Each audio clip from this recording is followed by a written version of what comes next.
The Wanderer by Sharon Creech. Part 1. Preparations. Chapter 1. The Sea. Sophie. The sea, the sea, the sea, it rolled and called to me. Come in, it said, come in.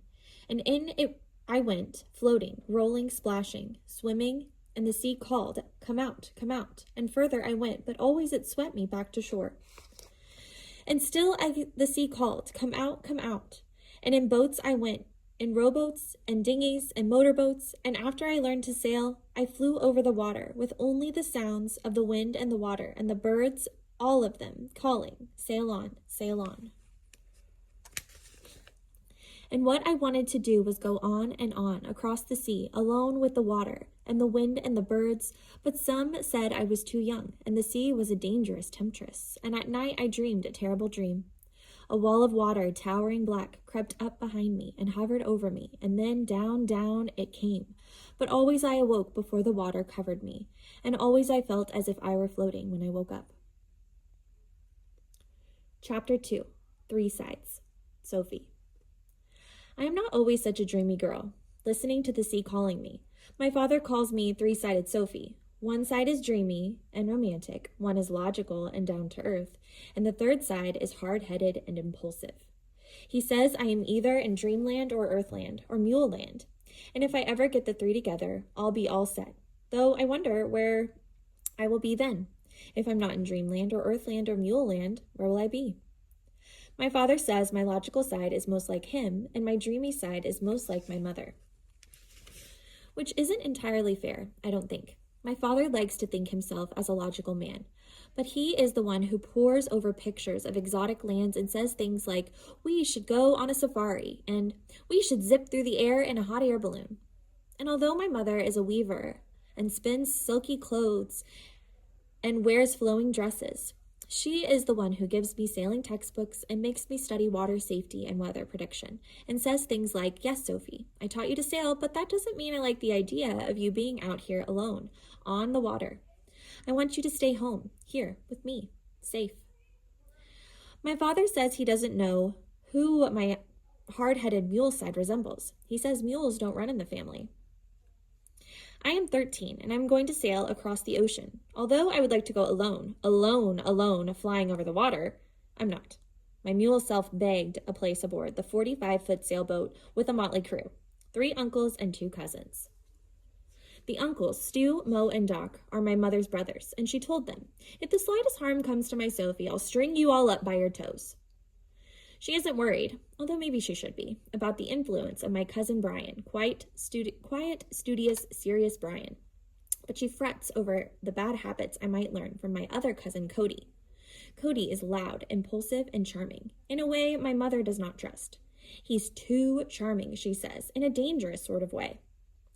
My mother isn't the only person who is not thrilled for me to take this trip. My uncles Stu and Mo tried their best to talk me out of it. It's going to be a bunch of us guys doing guy things, and it wouldn't be a very pleasant place for a girl. And wouldn't you rather stay home, Sophie, where you could have a shower every day? And it's a lot of work, and yakety yak they went. But I was determined to go, and my mule self kicked in, spouting a slew of sailing and weather terms, battering them over the head with all the things I'd learned in my sailing textbooks, and with some things I'd made up for good measure. Uncle Doc, the good uncle I call him, because he's the one who doesn't see any harm in my coming, said, heck, she knows more about boats than Brian and Cody put together, and so they caved in. There are 2 other reasons my mother has not tied me to my bed and refused to let me go.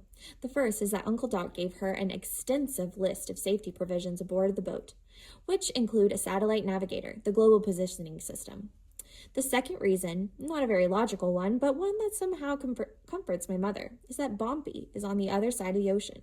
We will end up in Bompy's arms, and she wishes she could join us for that moment. Bompy is my grandfather, my mother's father, and also Uncle Doc, Stu, and Mo's father, and he lived with my parents for many years. He is like a third parent, and I love him because he is so like me. He is a man of 3 sides, like me, and knows what I am thinking without my having to say it.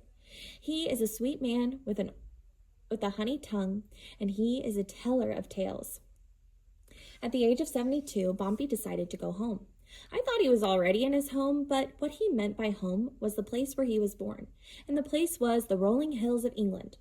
My father was wrong about mules not running in the family. When Bombay decided to return to England, nothing was going to stop him. He made up his mind, and that was that, and off he went. Bye-bye, Bombay. Chapter 3. Slow Time. Sophie.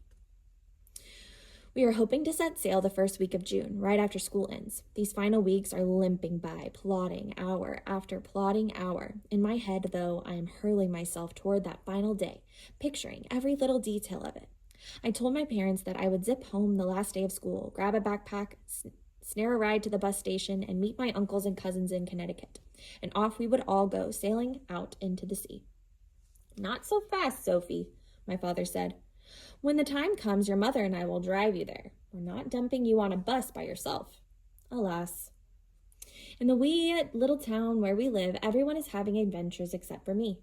We used to live on the coast of Virginia, curling up against the ocean, but last year my parents came up with their great plan to move us to the countryside because my mother was missing the Kentucky mountains in which she had grown up.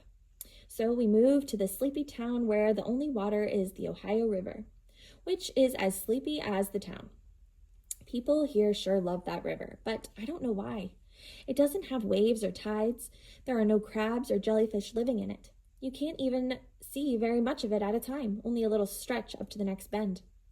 But for kids in my class, that river is like paradise, and they have adventures on it and off it. They have fished in that river, swum in it, rafted down it. I want to do things like that, but I want to do them on the sea, out on the wide, wide ocean. When I told some of my friends that I was going to sail across the ocean, one said, "But it's nice here, with the river rolling along every single day."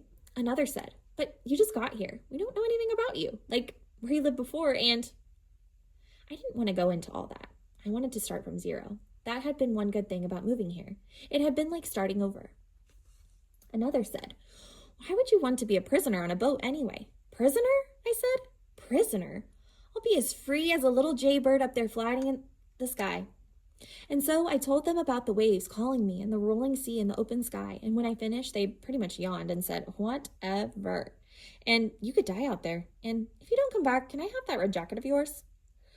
I figured they were probably never going to accept my adventure, and I was just going to have to go without their understanding why I wanted to go. My mother gave me this journal. I'm writing in it. She said, "Start now, write it down, all of it. And when you come back, we can read it, and it'll be as if we were there too." My teachers don't want to hear about it, though. "Sophie, put that sailing book and get out your math book. Sophie, school isn't over yet. Knuckle down to business. Get out that grammar homework." Yesterday, Uncle Doc phoned and said that we won't be setting out across the ocean as soon as I get there.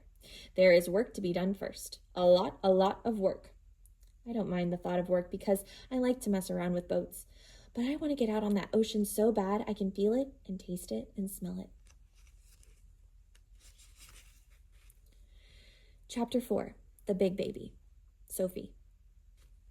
In the end, it was only my father who drove me to Connecticut. My mother said that she could not guarantee that she'd behave like an adult. She was afraid that she would dissolve into a blob of jelly and cling to me and not let me go. I kept telling her that this was just a little trip across the ocean, no big deal. We're not even sailing the boat back because Uncle Doc is leaving it with a friend in England.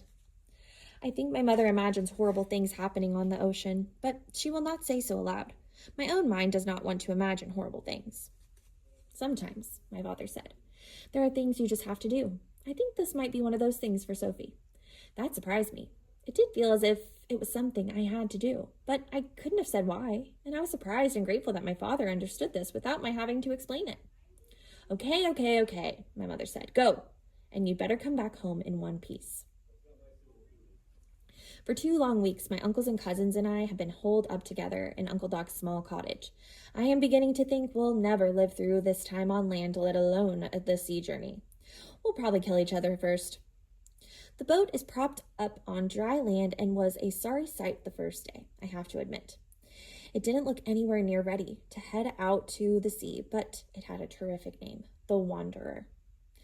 I can picture myself on the sailboat, wandering out across the sea, wandering. The boat belongs to Uncle Doc, and he calls it his baby. It seems huge to me, enormous, far, far bigger than any boat I have ever been on. It's 45 feet long. That's a pretty big baby, navy and white with 2 masts of equal size and nifty booms that wrap around the sails. Below deck, there's sleeping for 6, 4 in the forward section, 2 in the back, a galley with icebox, sink, and stove, a table, 2 of the beds double as bench seats for the table, a bathroom, a chart table, a navigation equipment, and cubby holes and closets. Uncle Doc, who is a carpenter in his real life, walked us around the Wanderer the first day, pointing out things that needed fixing. "This baby needs a little attention," he said. "Rudder needs work, yep. And the keel too, yep. And that whole bilge needs redoing, yep. Those electrics gotta rewire, yep. The whole thing needs sprucing up, yep, yep, yep." My cousin Brian was busy making a list of all the things on his clipboard. "Right then," Brian said, after we'd walked around and around the boat. "Here's a list. I figure we should also make a list of the equipment we'll need." His father, Uncle Stu, interrupted. "That's my boy, a real organizer." Uncle Stu's real name is Stuart, but everyone calls him Stu because he worries and stews about every little tiny weeny thing. He is tall and thin, with a scrub of black hair on his head. Uncle Stu's son Brian looks like a younger photocopy of him. They both walk in a clumsy, jerky sort of way, as if they are string puppets, and they both place a high value on being organized. While Brian is still making up his list, my other cousin Cody started fiddling with the rudder. "Not yet," Uncle Stu said. "We're not organized yet." Brian said, "We'll get all our lists together and then divide up the jobs." "That's my boy," Uncle Stu said. "A real take charge sort of guy." Yep. It's hot. 95 degrees most days, and everyone has his own idea about how things should be fixed. Uncle Mo spends a lot of time leaning back in a deck chair, watching the rest of us and barking orders. "Not that way. Start on the other side. And you knuckle-headed doofus, is that any way to use a brush?" Mostly, this is aimed at his son, Cody, who has selective deafness. Cody can hear the rest of us just fine, but he can't ever seem to hear his father. Uncle Mo is a bit on the chubby side, and he likes lounging around with his shirt off, getting a tan. His son, Cody, the one my mother thinks is charming in a dangerous sort of way, however, is fit and muscular, always humming or singing and smiling that wide, white smile of his. Girls who stroll through the boatyard on their way to the public beach stop and watch him, hoping to catch his attention. And Uncle Doc is easygoing and calm. Nothing seems to faze him. Not all the work that needs doing or mishaps that occur, like when Brian knocked over that can of varnish, or when Cody gouged the deck, or when Uncle Stu tangled the lines. Uncle Doc shrugs and says, "Just fix it, yep." On the second day, after Uncle Stu and Brian had doled out most of the assignments to everyone else, I said, "What about me? What do you want me to do?" "You?" Uncle Stu said. "Oh, yeah. I guess you could, clean up. Scrub things out." "I want to fix something." Uncle Stu laughed, a fake laugh. "What do you think you could fix, Sophie?" "I'd like to do the bilge." "Oh?" he said, smiling all around at everyone else, as if they were sharing a private joke. "Now, how exactly might you do that?" And so I told him how it could be redesigned and what sort of equipment I might need, and the more I talked, the more Uncle Stu's smile faded, and the wider grew the grin on Uncle Doc's face. "See," Uncle Doc said. She knows something about boats. Let her tackle the bilge." Brian, with his clipboard in hand, jerked his puppet arm and said, "Who's going to do the cleaning then? I don't have anyone down for the cleaning." "Well, I'll clean," Uncle Doc said. "Not me," Uncle Mo said. "I'm a lousy cleaner. Ask anybody." And so, we, all except Uncle Mo, who is lying in his chair getting a tan, have spent these hot, sweaty days working on the Wanderer at the marina. We have repaired the rudder and keel, redesigned the bilge, rewired the electrics, and organized and cleaned. This morning, the Wanderer came off her cradle. Doc and Brian and I were on board as the crane lifted the Wanderer up in a sling and lowered her into the water. It was such an eerie feeling. Down, down, down she went.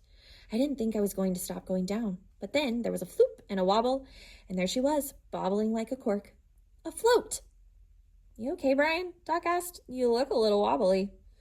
"Sort of want to throw up," Brian said. "This boat looks awful small now in the water. This is what will keep us alive?"